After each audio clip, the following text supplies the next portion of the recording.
Why do 70% of home cooks love trying international recipes? Because it brings the world to their table. Let's make ají de gallina, Peruvian yellow chicken.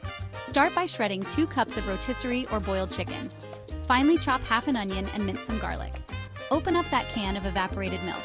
Now, rinse and drain your long grain rice. Heat 2 tablespoons of olive oil in a saucepan, toss in half the garlic and let it brown. Stir in the rice, add 2 cups of chicken broth, bring to a boil, then simmer for 15 to 20 minutes.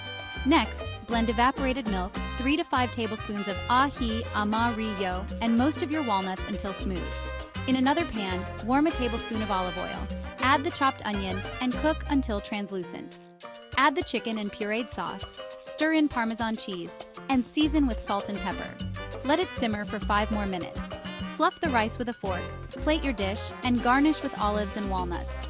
For an extra touch, add sliced hard-boiled eggs and potatoes. Buen provecho. Enjoy your meal.